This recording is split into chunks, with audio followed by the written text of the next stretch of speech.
مجھے 3-4 دن پہلے کسی نے ایک ڈرامے کا کلپ دکھایا. لوگ کہتے ہیں مفتی صاحب ڈرامے دیکھتے ہیں، میں ڈرامہ نہیں دیکھتا الحمدللہ، مجھے شوق ہی نہیں ہے ڈرامہ دیکھنے کا. تو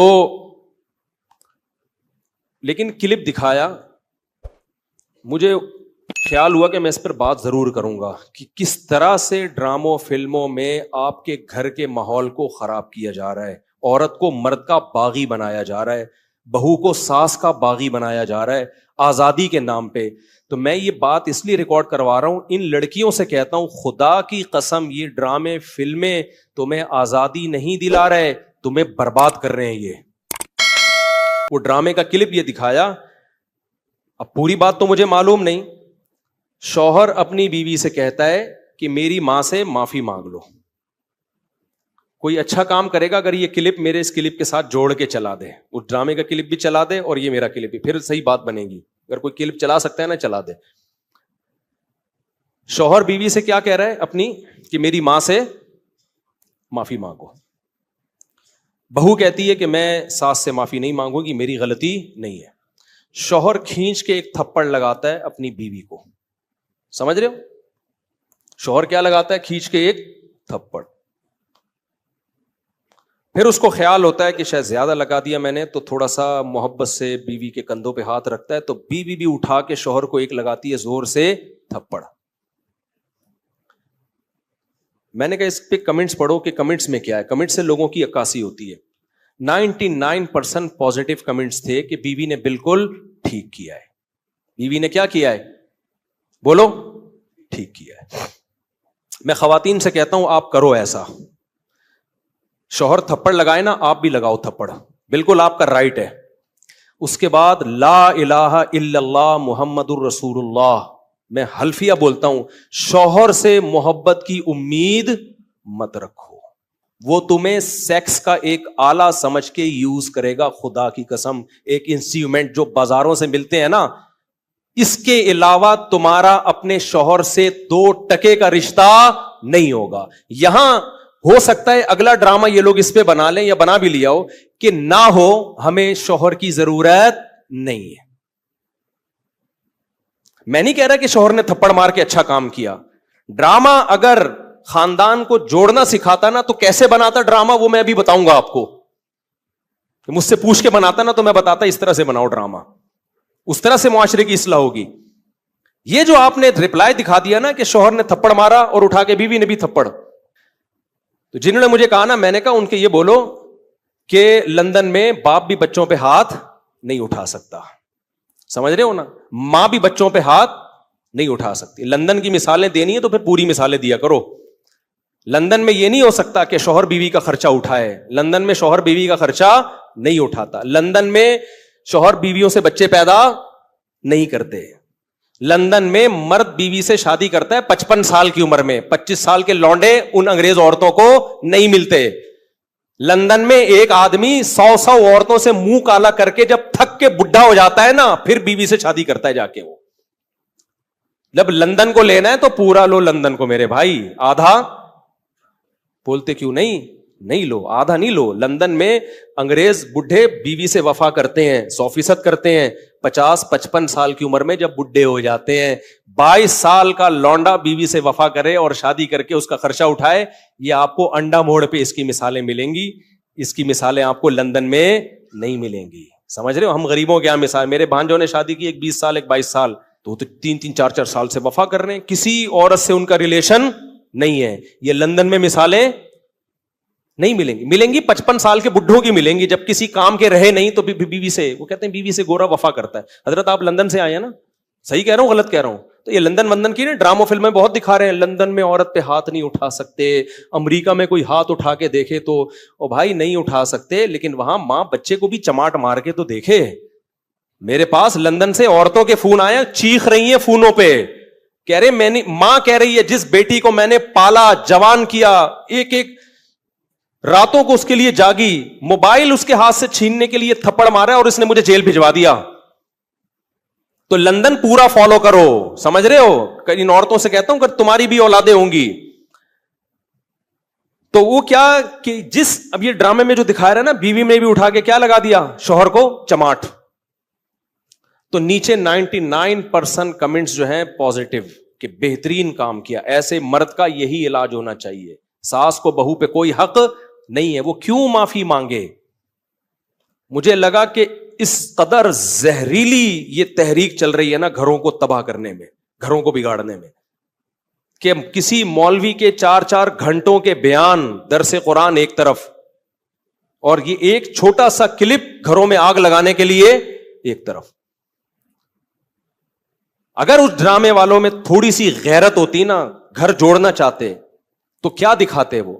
شوہر بیوی سے کہہ رہا ہے میری ماں سے معافی مانگو, تو ڈرامے والا دکھاتا کہ بہو کی غلطی نہیں ہے, لیکن یہ سوچ کے اس نے معافی مانگ لی کہ اس کا مقام اللہ نے مجھ سے بڑا بنایا. ہم نے تو اپنے بزرگوں سے یہ سیکھا ہے, کوئی بات نہیں یار, میرے شوہر کی کیا ہے, یہ بولو نا ماں ہے, نہیں بھی ہے مانگ لو, چھوٹے بن جاؤ.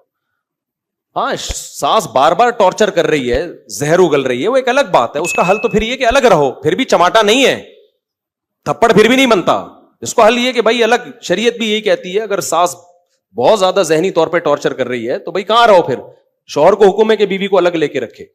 نارملی ہر گھر میں اونچ نیچ ہوتی ہے, تو اگر ساس نے کچھ غلطی کر لی ہے تو چھوٹوں کو چاہیے کہ وہ کیا کر لیں, بھائی غلطی نہیں بھی ہے تو مان لیں. مجھے یاد ہے ہمارے استاذ نے ایک دفعہ مجھ سے کہا, یہ چیزیں مدرسوں میں بھی سکھائی جاتی ہیں, پہلے ہمارے گھروں میں بھی سکھائی جاتی تھیں, اب ختم ہوتی جا رہی ہیں سوسائٹی میں. اب اولادوں کو, چھوٹوں کو باغی بنایا جا رہا ہے بڑوں کے مقابلے میں. مجھے یاد ہے میرے استاذ نے ایک دفعہ مجھے کہا, میں شاگرد تھا, مجھے انہوں نے کہا کہ چائے بنا کے لے آؤ, دودھ کی چائے نا. میں دودھ کی چائے بنا کے لے آیا, وہ میری تربیت کرنا چاہ رہے تھے. انہوں نے کہا میں نے تو آپ سے گرین ٹی کا بولا تھا, آپ نے گرین ٹی کا نہیں, آپ نے دودھ کی چائے کا بولا تھا. کہہ رہے ہیں یار دودھ کی چائے کیسے, میں تو گرین ٹی کا ٹائم ہے یہ. وہ مجھ سے کھیل رہے تھے, تربیت کرنا چاہ رہے تھے. میں نے کہا نہیں جی, اب میں بحث میں لگا ہوا ہوں. میں نے کہا نہیں بھائی آپ نے گرین ٹی کا بولا تھا. کہہ رہے ہیں یار, میں نے کہا آپ نے دودھ کی چائے کا بولا. کہہ رہے ہیں یار میں گرین ٹی کس وقت پیتا ہوں, میں بحث پہ بحث, بحث پہ بحث, بحث پہ بحث, میں نہیں مانا. تو وہ پھر ہنسنے لگے نا. میں باہر آیا تو پھر انہوں نے دوسرے شاگرد سے بولا اس کو جا کے سمجھاؤ کہ مجھے پتا ہے میں نے دودھ کی چائے ہی کا بولا ہے, میں آپ کی تربیت کرنا چاہ رہا ہوں. اگر میں ایک بات پہ اڑ گیا ہوں, میں آپ کا استاذ ہوں, میں آپ سے عمر میں 20 سال بڑا ہوں, تو آپ بولو سوری. کیا بولو؟ سوری. چلے مجھ سے سننے میں غلطی ہوئی ہوگی, میں گرین ٹی بنا کے لے آتا ہوں. کیا خیال ہے کتنا ٹائم لگے گا اس میں یار؟ اس غلطی پہ کوئی آپ کو پھانسی کے پھندے پہ تھوڑی لٹکا رہے ہیں, یا کوئی آپ کے خلاف فتویٰ تھوڑی لکھ کے دے رہے ہیں کہ اس کمبخت کو میں نے گرین ٹی کا بولا اور یہ دودھ کی چائے بنا کے لے آیا, لہذا یہ دائرہ اسلام سے خارج ہے, اس کو مدرسے سے نکالو, اس کو تھپڑ مارو, اس کو الٹا لٹکا کے چترول لگاؤ, اس بدتمیز ہے. بھائی کچھ بھی نہیں ہو رہا نا. ایک بحث کرنے کے بجائے بحث ختم کرنے کا طریقہ یہ ہے کہ آپ بول دو سوری, مجھ سے سننے میں کیا ہوئی ہوگی, غلطی ہوئی ہوگی, ختم, قصہ ختم. بھائی آپ چھوٹے بن جاؤ اور بڑے کو کیا بنا لو بڑا. مجھے اس سے اتنی عبرت ہوئی نا, میں نے کہا یار میری غلطی ہے. یہ وہ ڈرامہ تھا جو سوسائٹی میں اصلاح پیدا کرنے کے لیے تھا. یہ بھی ایک ڈرامہ ہی رچایا نا انہوں نے. اس کا اثر کیا ہوا؟ ایک دفعہ میرے ٹیچر سے غلطی ہوئی, تو ہمارے حضرت نے انکوائری کرنا شروع کر دی کہ غلطی کس کی ہے, شاگرد کی غلطی ہے یا ٹیچر کی. اللہ کی قسم میں نے وہ اپنے اوپر ڈال دی, کیونکہ میرے ذہن میں یہ واقعہ تھا کہ بڑے کی غلطی کس پہ ڈال دو. ایسا نہیں کہ کوئی بہت ہی کوئی فحش کام کیا اور آپ بولو میں نے کیا. ایسا نہیں ہو کہ اس نے چوری کی ہے اور آپ بولو, آپ اپنا ہاتھ کٹوا کے بیٹھے. وہ چھوٹی موٹی چیزیں جو اونچ نیچ ہوتی رہتی ہیں, اب وہ مسٹیک ان کی تھی. اب مجھے پتا تھا کہ اگر میں نے ان پہ ڈال دی تو بہت سخت ناراض ہوں گے, تو میں اپنے اوپر ڈال دوں. ہم چھوٹے ہیں بھائی, بچوں سے ایسی غلطیاں ہو جاتی ہیں. تو ہمارے حضرت مفتی رشید احمد صاحب نے سختی سے پوچھا یہ آپ کی غلطی ہے ان کی غلطی؟ میں نے کہا حضرت میری غلطی ہے. حضرت نے مجھے ڈانٹ لگائی, مجھے تھوڑی دیر کھڑا کیا سزا میں, پھر فرمایا ایک ٹانگ پہ کھڑے ہو جاؤ. تھوڑی دیر ایک ٹانگ پہ کھڑا کیا, پھر بٹھا دیا. 2-3 دن تک تنبیہ کرتے رہے, آپ نے یہ کیوں کیا, آپ کو یہ غلطی نہیں کرنی چاہیے تھی. میں نے کہا آئندہ احتیاط کروں گا. 2-3 دن کے بعد ختم. غلطیوں کو بھی زیادہ نہیں کھینچنا چاہیے نا, ہو گئی ختم کرو, مٹی ڈالو یار, ختم. اس کے بعد ہمارے انہی استاذ کو نا, جنہوں نے مجھے دودھ کی چائے کا بولا تھا, انہوں نے پھر الگ سے انکوائری کی. پھر پتا چلا غلطی میری نہیں تھی, کس کی تھی.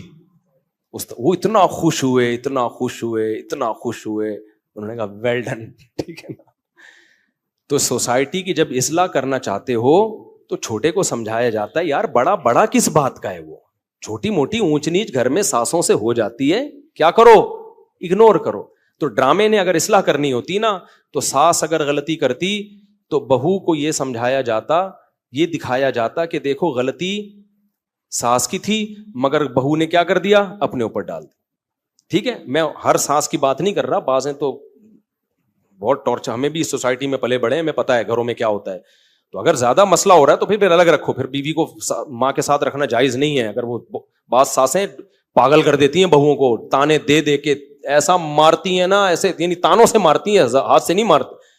ہاتھ سے مارے نا تو نظر آ رہا ہوتا ہے. تانے, عورتوں کے تانے ایسے ہوتے ہیں کہ تمہاری سوچ جہاں ختم ہوتی ہے نا وہاں سے ان کے تانے شروع ہوتے ہیں. وہ میں اور آپ سوچ بھی نہیں سکتے. بہویں بھی دے رہی ہوتی ہیں, ساسیں بھی, نندے بھی, ان کی لڑائیاں ایسی ہوتی ہیں تم چنگیز خان کی لڑائیوں کو بھول جاؤ. تو اس لیے اگر ایسا کہیں ہو رہا ہے نا تو پھر الگ رکھو, الگ. اچھا, دوسرا کام یہ ہوتا, وہ ڈرامے میں یہ دکھایا جاتا کہ دیکھو پہلی بات یہ, پھر یہ دکھایا جاتا تو کتنا اچھا ہوتا کہ بھائی غلطی کون مان لے, بہو. اور اگر ایسا نہیں ہے کہ بہو غلطی نہیں مان رہی تو پھر یہ دکھایا جاتا کہ شوہر سمجھا رہا ہے, تھپڑ نہیں مار رہا. اس کو سمجھایا جاتا کہ اتنی سی بات پہ تھپڑ نہیں بنتا ہے. تو یہ جوڑ پیدا کرنے کا ذریعہ ہوتا.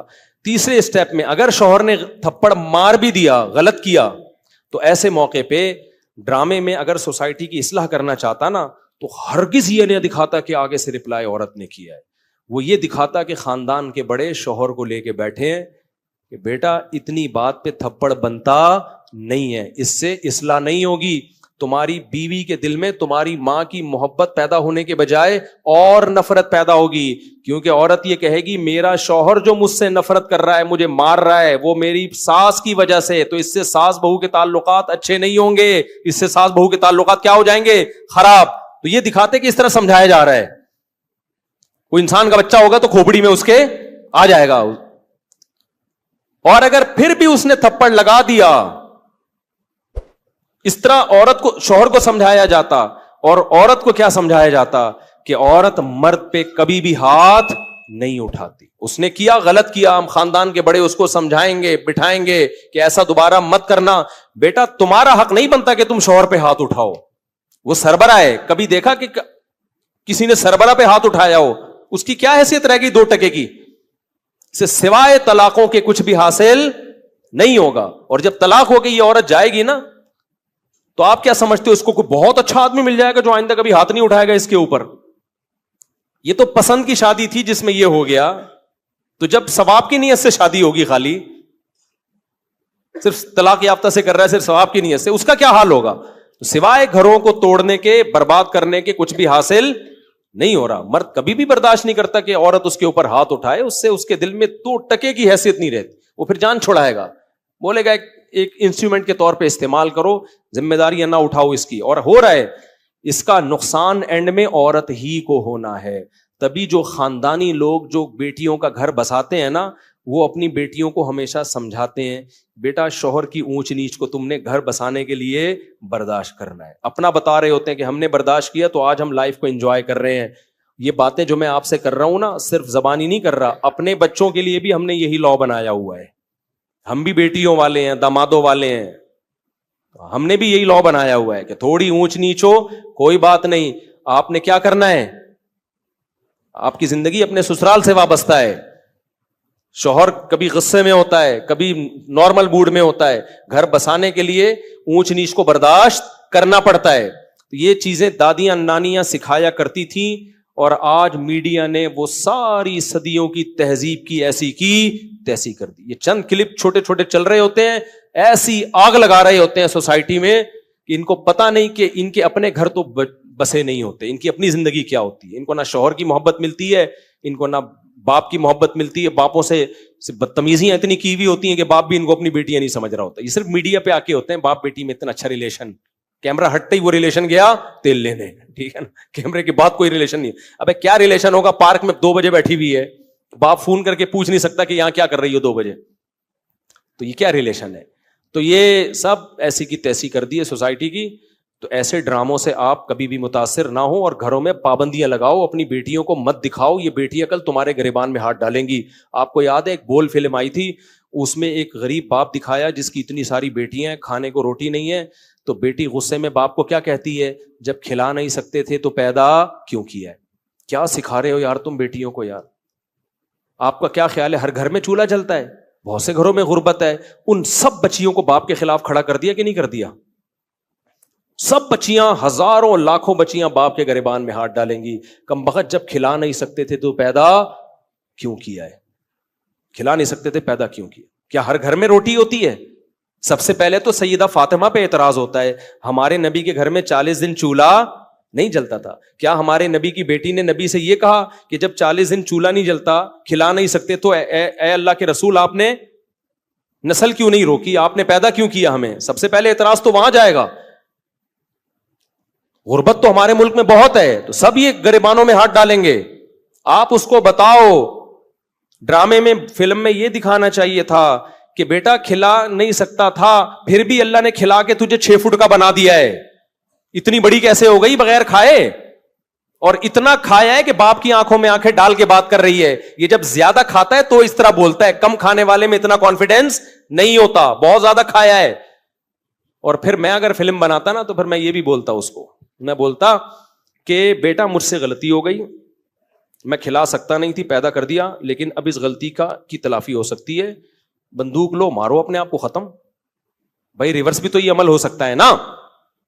کیا خیال ہے بھائی, آپ غلط پیدا ہو گئے نا, تو جو کام غلط ہوا ہے اس کو, بھائی آپ آگے نکل گئے, مڑنا آپ نے یہاں تھا, آپ نکل گئے, تو یو ٹرن لیا جاتا ہے نا بھائی 180 پہ واپس. تو آپ غلط پیدا ہو گئے, اب کھانے کو ہے نہیں, پیدا غلط ہو گئے آپ, کوئی بات نہیں ہے, تو آپ نہ پیدا ہوں. نہ پیدا ہونے کا مطلب کیا؟ ختم. 1 سیکنڈ آپ کہہ سکتے ہو موت کی تکلیف ہوتی ہے, بھائی یوں اٹھا, رپورٹ یہ ہے کہ ایسے تکلیف 1 سیکنڈ کی ہوگی, مر جائے گا. تو غربت کی تکلیف سے تو اچھا ہے نا, تو یوں کرو ختم. تو اگر کوئی بیٹی باپ کو یہ تانا دیتی ہے نا کہ جب کھلا نہیں کر سکتے تو پیدا کیوں کیا, تو باپ کو چاہیے بیٹا مجھ سے غلطی ہو گئی, یہ بندوق ہے, یہ گولی ہے, میں اپنے سر پہ قتل نہیں لینا چاہتا, خود اپنے آپ کو مار دو, 2 منٹ کے اندر ختم. آپ کہہ سکتے ہیں بہت سے غریب خودکشیاں کرتے بھی تو ہیں, خودکشیوں کا ریشو غریبوں سے زیادہ امیروں میں ہے, یہ ذہن میں رکھنا. خودکشیوں کا ریشو غریبوں سے زیادہ کس میں ہے؟ ان لوگوں میں ہے جن کی توندیں پھول بھری ہوئی ہیں. جو غریب خودکشی کرتے ہیں نا, وہ غربت کی وجہ سے نہیں کرتے, ان میں برداشت نہیں ہے. تو برداشت تو چاہے مالدار میں یا غریب کسی میں بھی نہیں ہوگی, تو وہ خودکشی کی طرف جائے گا. اور جن میں برداشت ہے وہ 40 دن بھی فاقوں میں گزار دیتے ہیں.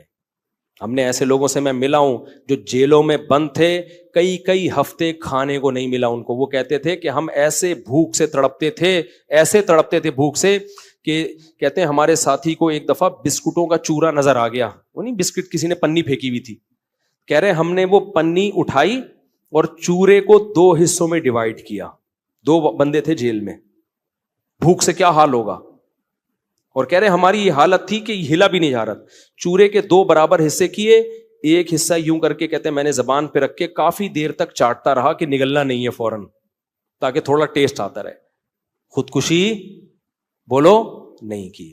تو جو نہیں کرنا ہوتا نا, ایسی بھوک میں بھی نہیں کرتا. اور جو کرنے والے ہوتے ہیں اتنی بڑی بڑی توندیں 1000 گز کے بنگلوں میں, اس کے بعد بھی پھنکے سے لٹکے ہوئے صبح دریافت ہوتے ہیں وہ.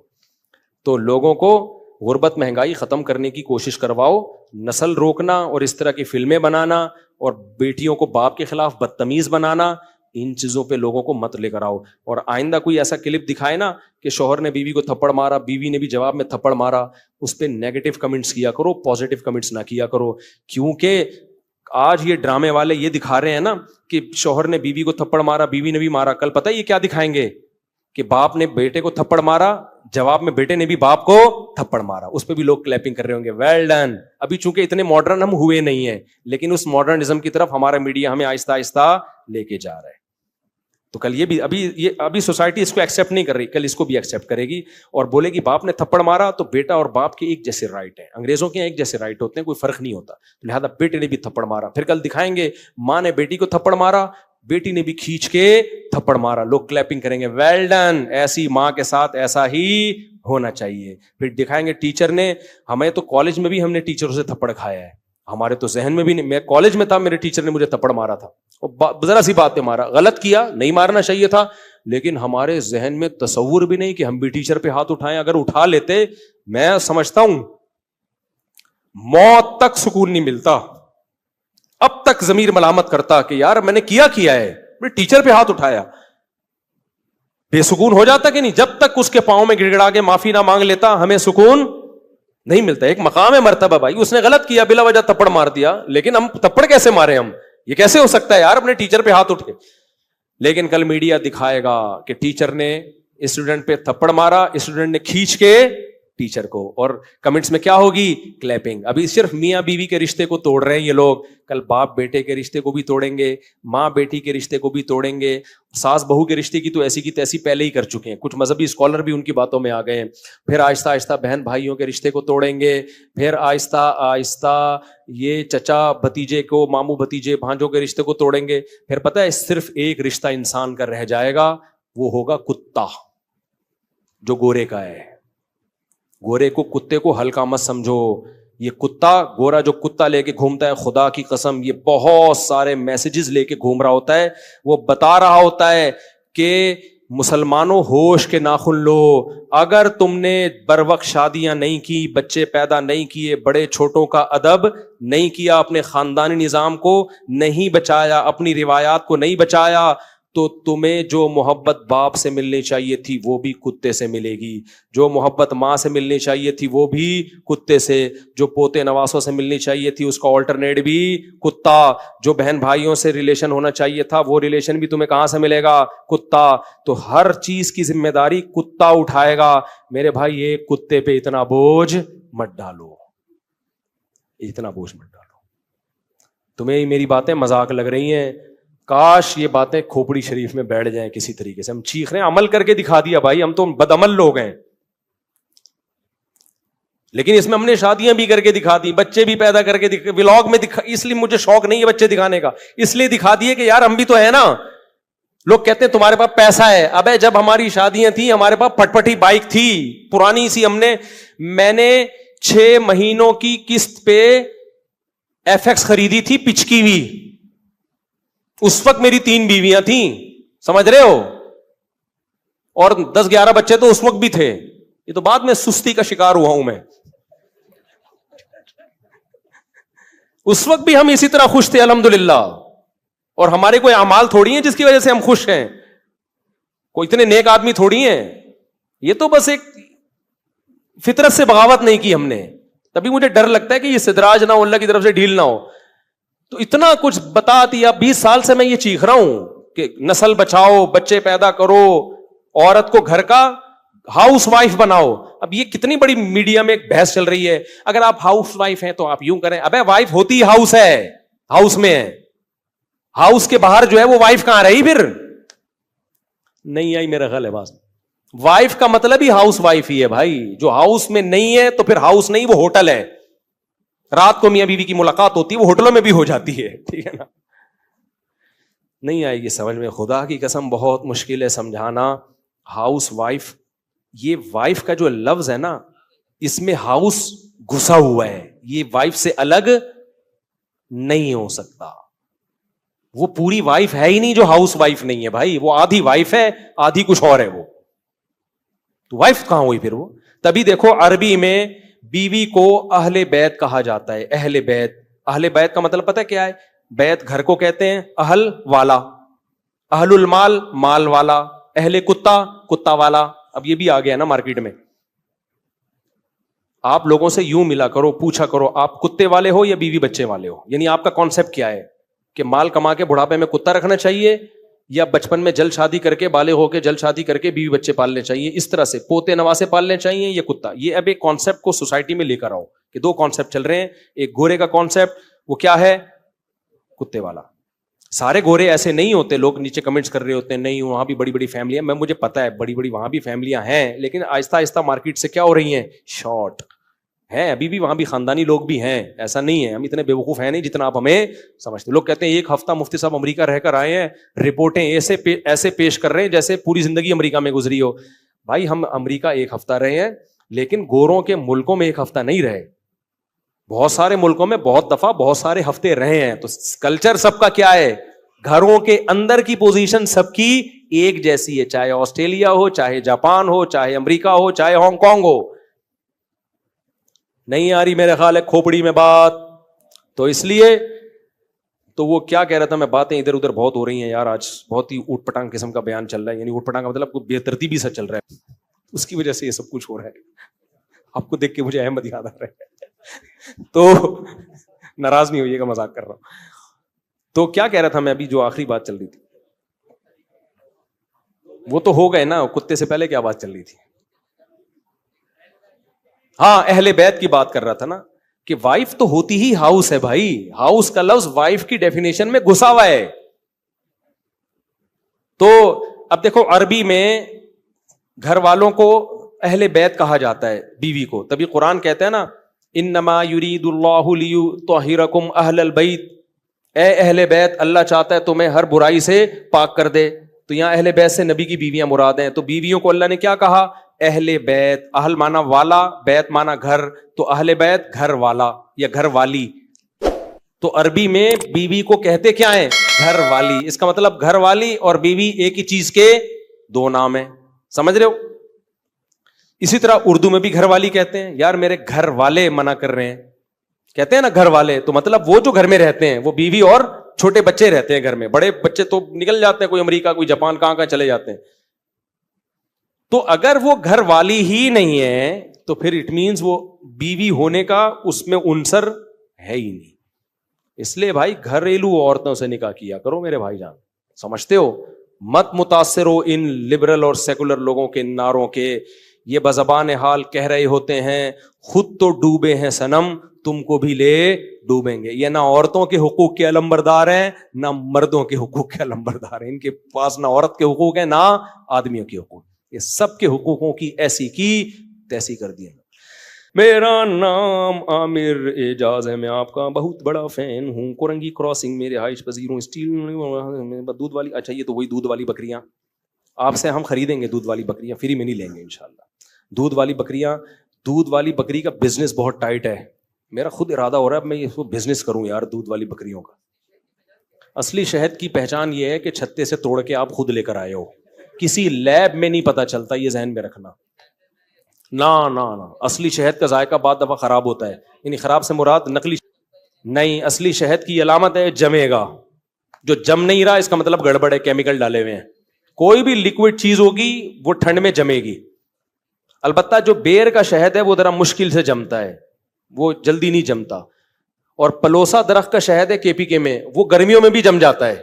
لوگ کہتے ہیں نقلی ہے, تو لہذا اس کو نہ جمانے کے لیے اس میں چیزیں ڈالی جاتی ہیں, پھر نہیں جمتا, لوگ کہتے ہیں اصلی ہے. تو ہم لوگ بہت بے وقوف لوگ ہیں, ان کو تبھی تو میرا شہد کا بزنس کا بیڑا غرق ہو گیا. میں اصلی شہد بیچتا تھا, چلا ہی نہیں. ایکسپورٹ کرنے لگا تھا میں. ایک پارٹی آئی میرے پاس, میں نے ان کو شہد دیا, بتایا کہ یہ اوریجنل ہے, تو انہوں نے کیا کیا, وہ رکھے جم گیا, آ کے کہنے یہ تو چینی ہے جما ہوا ہے. حالانکہ وہ چینی نہیں تھی, وہ موم کے وہ ہو جاتے ہیں. تو انہوں نے کہا نہیں یہ نہیں چاہیے. میں نے کہا مرضی ہے بھائی آپ کی. پھر کہتے ہیں آپ مولانا ہو کے یہ کام کر رہے ہو. میں نے کہا مولانا ہو کے یہ کر رہا ہوں, مولانا نہیں ہوتا تو میں اس میں کیمیکل ڈال کے اس کو جمنے سے بچا رہا ہوتا. سمجھتے ہو کہ نہیں. تو ہم نے پھر اندازہ لگا لیا کہ پاکستان میں اگر کوئی خالص چیز بیچ رہا ہے تو وہ دنیا کا سب سے بڑا احمق اور سب سے بڑا بے وقوف ہے. یہاں خالص چیز سوسائٹی میں چلے گی نہیں. اب بکری کے دودھ کے بھی کچھ لوگ بزنس کر رہے ہیں, تو میرا اپنا بھی ارادہ ہوا کہ ایک شوق بھی ہے, تو چلو اسی شوق کو بزنس بنا لو. اب بکری کے دودھ میں کیا ہوتا ہے, خالص دودھ اگر آپ بیچو گے نا تو کسی دن دودھ تھوڑا سا گاڑھا آئے گا, کسی دن دودھ تھوڑا سا پتلا آ جائے گا, کسی دن دودھ میں تھوڑی پیاز کی مہک آ رہی ہوگی, آپ نے بکری کو پیاز کھلا دیا اس دن, کسی دن دودھ میں کچھ اور آ رہا ہوگا. لوگ کہیں گے یہ کیا ہے. میں نے گائے پالی تھی نا, بزنس کی نیت سے نہیں پالی تھی, گھر کی گائے تھی, لیکن گھر میں اتنا دودھ تو میں استعمال نہیں کر سکتا تھا, 4-5 کلو گھر میں چلا جاتا. باقی ہم نے کہا چلو محلے والوں کو بیچ دو. بغیر پروفٹ کے بیچ رہا تھا میں, کوئی پروفٹ نہیں رکھے. اس میں شکایتیں آ رہی ہیں, حضرت آج کا دودھ تو بالکل سفید تھا, حضرت آج کا دودھ میں تو پیلا پن بہت آ رہا ہے, حضرت اس دن ہم نے دودھ کو بوائل کیا تو اتنی موٹی ملائی تھی, آج دودھ کو بوائل کیا تو ملائی ہے نہیں, بیٹھ کے وضاحتیں ہی دیتے رہو. بھائی گائے اپنی مرضی سے دودھ دیتی ہے, کمپنی کی مرضی سے دودھ نہیں دیتی. کبھی گرمی زیادہ ہوگی اس نے کم کھایا ہے, یا کبھی ایسی گھاس کھا لی اس میں فیٹ کم بنا ہے تو کم ملائی ہوگی. کبھی کچھ, کبھی آرگینک چیزیں اسٹیبل نہیں رہتی, ایک جیسی کبھی بھی نہیں رہتی. یہی اس کے خالص ہونے کی علامت ہے. کمپنیاں کیا کرتی ہیں, اب شہد کی کمپنیاں کیا کرتی ہیں, آپ ان کا شہد پوری دنیا میں کہیں سے بھی لے لو, ایک ہی جیسا ٹیسٹ ہوگا اور ایک ہی فارم میں ہوگا. وہ وجہ کیا, وہ میں نہیں کہہ رہا ان میں ملاوٹ کرتے ہیں, وہ میں کسی پہ الزام نہیں لگا رہا, وہ مشینیں چلا کے ان کا پانی سک کر لیتے ہیں شہد میں, تاکہ اس میں جو سیلان ہے, بہاؤ ہے, وہ کم ہو جائے. تو کچھ نہ کچھ کرتے ہیں تاکہ ایک ٹیسٹ کو مینٹین رکھا جا سکے. آرگینک چیزوں کا ٹیسٹ ہمیشہ ایک جیسا بولو نہیں ہوتا. شہد جب بھی اتارو گے نیا ذائقہ ہوگا, کبھی پتلا شہد نکلے گا, کبھی گاڑھا شہد نکلے گا, کبھی تھوڑا وائٹ کلر کا ہوگا, کبھی تھوڑا ڈارک کلر کا ہوگا. اس طرح سے بزنس نہیں ہو سکتا. شہد میں بھی ہمارے ساتھ یہی ہوا, وہ شہد لے کے جا رہا ہے, یہ تھوڑا ڈارک کلر کا آ رہا ہے, مفتی صاحب پچھلے سال تو بڑا لائٹ چمکتا ہوا کلر تھا, اب تھوڑا ڈارک کلر ہے.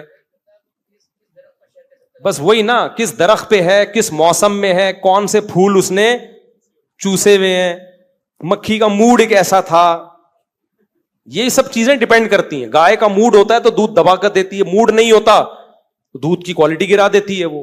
اب گائے کا موقع میں لطیفے سناؤں گا گائے کو بٹھا کے اس کا موڈ صحیح کرنے کے لیے. تو میں نے لوگوں سے بولا بھائی یہ ہماری گائے کا دودھ ہے, میرا کوئی بزنس نہیں ہے, یہ آپ نے لینا ہے لو, ورنہ پتلی گلی سے نکلو, ملاوٹ کوئی نہیں ہو رہی ہے اس میں, آگے دیکھ لو. لیکن لوگوں کو نہیں سمجھ میں آتا بھائی, خالص چیز پبلک کی کھوپڑی میں. دودھ کو پہچانتے ہیں موٹی ملائی سے, موٹی ملائی ہے یہ خالص ہے, حالانکہ جتنی زیادہ بلائی ہوگی وہ دودھ صحت کے لیے اتنا ہی زیادہ نقصان دہ ہے. اس کا مطلب اس میں منرلز نہیں ہے, اس میں فیٹ بہت زیادہ ہے.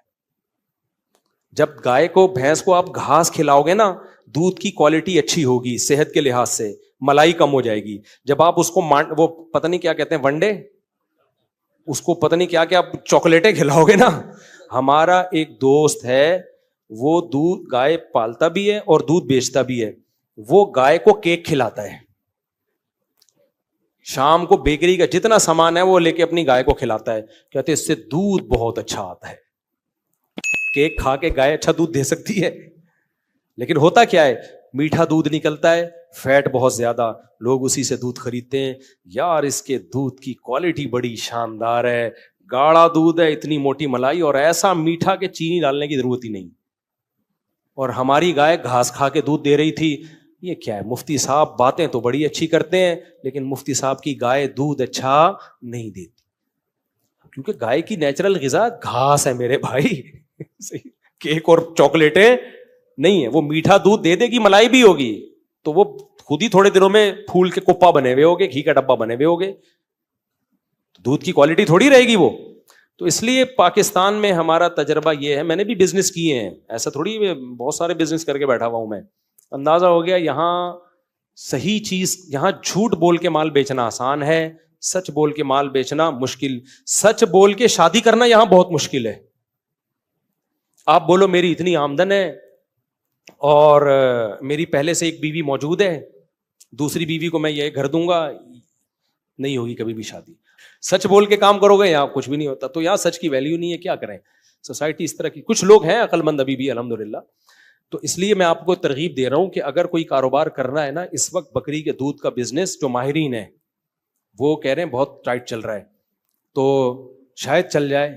لیکن وہ لوگ بھی کہتے ہیں کہ کچھ نہ کچھ اس کو مینٹین رکھا. آپ نہ کرو, آپ بولو یار تھوڑا پروفٹ ہوگا لیکن چیز کیا ہوگی, خالص. اچھا جو زیادہ باتیں کر رہا ہوتا ہے نا خالص خالص, اسی سے زیادہ ڈر بھی لگتا ہے مجھے,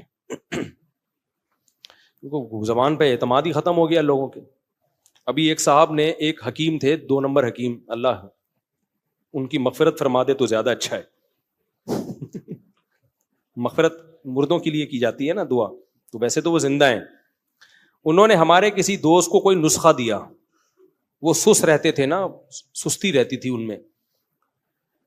تو کووڈ کرونا کے دنوں میں نہیں, جب یہ چل رہا تھا بڑا, وہ تھوڑے ڈپریشن میں بھی گئے ہوئے تھے, تو ایک حکیم صاحب نے ان کو دوا دے دی. حکیم صاحب نے ان کو بولا کہ یہ اتنی سی چٹکی کھا لیا کرو. تو اب وہ کھاتے تو بڑے فٹ فاٹ ہو جاتے ہیں نا, چل رہے ہیں, پھر رہے ہیں, دوڑ رہے ہیں, بھاگ رہے ہیں. مجھے بھی انہوں نے لا کے وہ دوا دے دی. سب آپ کے بھی بیانات ہوتے ہیں اور اتنا, اور اس دوا کا نام ہی انرجی بوسٹر, ڈبے پہ لکھا ہوا تھا انرجی بوسٹر. میں نے کہا میں نہیں کھاؤں گا بھائی, میں نہیں کھاؤں گا, ہمیں کیا پتا اس میں کیا ہے. یا تو 100% حکیم پہ اعتماد ہو, ورنہ میڈیکل دواؤں میں کم از کم یہ تو پتا ہوتا ہے نا کہ یہ کیا ہے اس کے اندر. اس میں مجھے پتا کیا, میں نے کہتے ہیں نہیں بہت زبردست حکیم ہے وہ 2 نمبر نہیں ہے. میں نے کہا بھائی پاکستان میں کسی پہ اعتماد کرنا بڑا مشکل کام. میں نے کہا ہم اپنی صحتوں کو ایسے برباد نہیں. اس نے کہا نہیں, جتنا بھی سست ہو آدمی, تھکاوٹ ہوتا ہے نا, کچھ لوگ ڈرنک پی لیتے ہیں تو تھکاوٹ دور ہو جائے, کافی پی لیتے ہیں, چائے پی لیتے ہیں, وہ پھر بھی سمجھ میں آتا ہے کہ اس کا پتا ہے کہ اس کے سائڈ افیکٹ کیا ہیں, فائدے کیا ہیں. میں نے کہا اس کا کیا پتا ہمیں. 2 سال تک نا وہ جب تھکے ہوئے ہوتے 1 چمچ لیتے گرم پانی کے ساتھ, اور پھر اپنے دفتر جاتے, بھاگتے دوڑتے, جیسے کوئی سٹا لگا کے نہیں چلا جاتا. کہتے بڑی طاقت آتی ہے اس سے. جم جانے سے پہلے بھی کھا رہے ہیں نا, جم جا رہے ہیں پھر جناب دولے شولے بنا رہے ہیں. کہہ رہے حکیم 1 نمبر ہے. حکیم کہہ رہا ہے اللہ کی قسم کچھ بھی نہیں ہے اس میں, کوئی 2 نمبر ہی نہیں ہے. میں نے ان سے کہا اس کا لیب ٹیسٹ کرواؤ. میرے کہنے پر نا جب بہت زیادہ 2 سال تو انہوں نے کھائی, میں نے بہت زیادہ اصرار کیا نا کہ یار لیب ٹیسٹ کرواؤ. کروایا تو اسٹرائڈ نکلا اس کے اندر. اب انہوں نے حکیم کو جا کے پکڑا, یار تم ہمیں اسٹرائڈ کھلا رہے ہو. کہہ رہے اللہ کی قسم میں نہیں ڈالتا, اصل میں کچھ اجزاء میں دکان سے خریدتا ہوں, شاید وہ ڈال دیتے ہوں. میں نے کہا اس کمبخت سے پوچھو کہ پھر تو اتنا کانفیڈنٹلی کیوں کہہ رہا ہے کہ اس میں کوئی نقصان دہ چیز نہیں ہے. جب تو کہیں اور سے بھی کچھ چیزیں خرید رہا ہے تو آپ بولو میں کچھ نہیں ڈالتا, بھائی باہر سے کچھ چیزیں میں خریدتا ہوں شاید اس میں ڈل جاتا. یہ بول دو نا. صاف بات کرنے کا ہماری سوسائٹی میں رواج نہیں ہے, ہر آدمی گھماتا ہے بات کو. تو اس لیے بھائی بہت مشکل ہے پاکستان میں کسی پہ اعتماد کیا جائے. گوروں میں یہ ایک اچھی چیز ہے, کتے پالتے ہیں مگر جھوٹ نہیں بولتے یار. وہاں کوئی چیز خرید رہے ہو تو اس کا مطلب ہے جو لکھا ہوا ہے وہی ہے. میں کتنا باہر جا کے کھانے کھاتا ہوں, بیمار نہیں ہوتا. یہاں آتے ہی ہمارے مسالے وہاں بین ہیں. اس پہ بھی لوگوں نے اعتراض کیا کوئی بین نہیں ہے, یہ کمپنیوں کے مسالے تو جا رہے ہیں. بھائی یہ کمپنیوں کے مسالے جا رہے ہیں وہاں بھی, لیکن یہ والا فارمولا نہیں ہے. کمپنیوں کے نام تو یہی ہے, فارمولا کیا ہے, ریسیپی چینج ہے, فارمولا چینج ہے. یہاں کچھ اور ہے, وہاں کچھ اور ہے. یہاں ٹیسٹ بریانی کا ڈھکن جب ہٹاتے ہو نا دیکھ سے, ایک دم تو خوشبو کے جھونکے آتے ہیں. یہ باہر کی بریانیوں میں نہیں ہے. تو یہ جو جھونکے آ رہے ہیں نا, یہ کچھ اور ڈالا ہوا ہے اس کے اندر. اتنا دھوکا, اتنا دھوکا, اتنا دھوکا, تمہاری صحتوں سے کھیل رہے ہیں. مت کرو. مسالے بھی مت کھاؤ باہر کے. یہ لونگ, کالی مرچ اور یہ ساری چیزیں لا کے نا نیٹ پہ سرچ کر لو, ریسیپیز آج کل مل جاتی ہیں. تو نیٹ پہ گھر والوں سے بولو بھائی بریانی مسالہ خود گھر میں بناؤ, ٹکا مسالہ خود آپ تجربہ کر کے دیکھو. اللہ کی قسم آپ گھر میں وہ مسالہ بناؤ, آپ کھاؤ, پیٹ خراب نہیں ہوگا. باہر کا پیکنگ کا بہت اچھی کمپنی کا مسالہ لاؤ گے, کچھ نہ کچھ فرق پڑے گا آپ کے پیٹ میں. اور اگر نہیں پڑ رہا تو اس کا مطلب تم گندگی کے عادی ہو چکے ہو. ایک بھنگی اگر ایک گٹر سے ڈبکی لگا کے دوسرے گٹر سے نکلتا ہے, اسے کچھ بھی نہیں ہو رہا, تو یہ نہیں ہے کہ امیون سسٹم بہت اسٹرانگ ہے. بھائی اس کو عادت ہو گئی ہے. کس کی؟ اس بیچارے کا تو مجبور ہے وہ. شریف, ایک شریف نہیں کہنا چاہیے, ایک صفائی پسند آدمی اگر گھسے گا تو بیمار ہو جائے گا وہ. تو یہ جو آپ اگر ان مسالوں کو کھا کے خراب نہیں ہو رہا نا پیٹ, تو یہ اس کی علامت نہیں کہ آپ بہت عظیم انسان ہیں. یہ مسالے ٹھیک ہیں, یہ اس کی علامت ہے کہ آپ کو گندگی کی عادت پڑ چکی ہے. بہت ہو گیا یار, میں بھی انسان کا بچہ ہوں. کچھ آپ قیامت کے دن درجہ بندی کی جائے گی, لوگوں کے عمل بتاؤں گا کسی نے پورا لمبا بیان ہے اس کے اوپر. جلدی بہت زیادہ ٹائم ہو گیا ہے. یہ وہی بکری والا, بکری پالو, بزنس کرو, مزہ نہ آئے پیسے واپس آرگینک چیزیں کھلاؤ لوگوں کو. مفتی صاحب اسلام فرض واجب حکام کیا بتاؤں گا, پورا بیان ہے یار. یہ تو معاشرتی علوم کا پورا